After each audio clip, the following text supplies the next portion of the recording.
गौरक्षा के विषय में कोई भी बात बताने के पहले थोड़ा गौ को समझना जरूरी है। आखिरकार इस 84 लाख योनियों के संसार में हमारे ऋषियों ने, मुनियों ने सर्वाधिक जोर गौप्रेम या गौरक्षा पर ही क्यों दिया? इसका कारण यह था कि गाय जो है, इसके ऊपर प्रकृति द्वारा सींग के मध्य भाग से लेकर पृष्ठभाग के ऊपर से होती हुई पूंछ तक एक प्राकृतिक नाड़ी जाती है, जिसको हम सूर्य केतु नाड़ी के नाम से जानते हैं। और यह सूर्य केतु नाड़ी सूर्य से ऊर्जा को अवशोषित करती है और गाय के अंदर स्वर्ण, सुपाच्य स्वर्ण के रूप में बिखेर देती है, गाय के शरीर में ऊर्जायमान कर देती है। परिणाम उसका क्या होता है कि वह सुपाच्य स्वर्ण जो एक मन दूध में 1 मासा की मात्रा में उपलब्ध है, वह हमारी जीवन रक्षा के लिए, हमारे रोगों से लड़ने की क्षमता, हमारे विकारों से लड़ने की क्षमता, हमारे बौद्धिक विकास, हमारे संस्कार के विकास, हमारे वैचारिक विकास में वह सहायक होती है। इसीलिए कोई भी समाज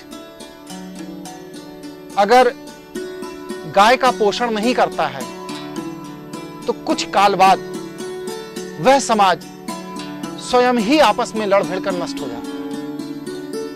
इसका सबसे बड़ा उदाहरण हमें अपने इतिहास में टटोलने पर मिलता है कि कौरव और पांडव ये कुरुवंश के थे। कौरव भैंस का दूध पीते थे और पांडव गाय का दूध पीते थे।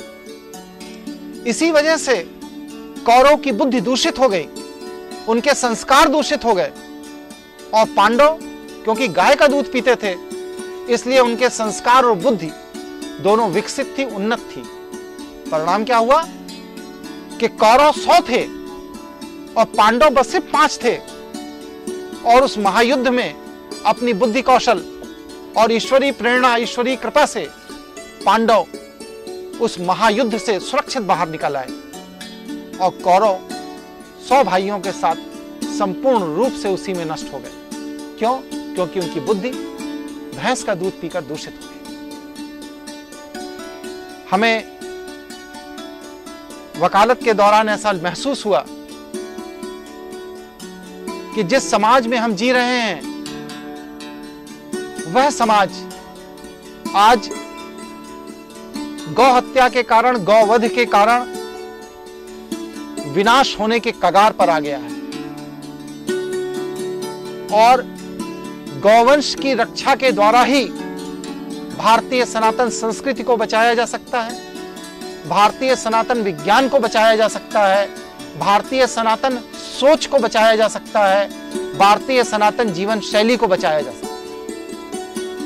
इसी से प्रेरित होकर मैंने ऋषि ऋण को उतारने के उद्देश्य से गौरक्षा के क्षेत्र में पदार्पण किया।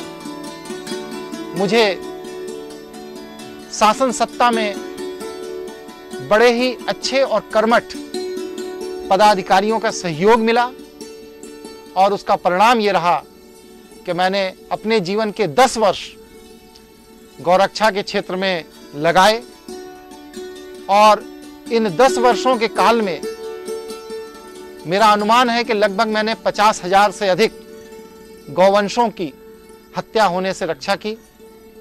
यह कार्य ईश्वर की इच्छा से, ईश्वर की प्रेरणा से, ईश्वरीय आदेश के निमित्त हुआ। ईश्वर ने मुझे इस कार्य के लिए चुना, इसके लिए मैं ईश्वर का आभारी हूं।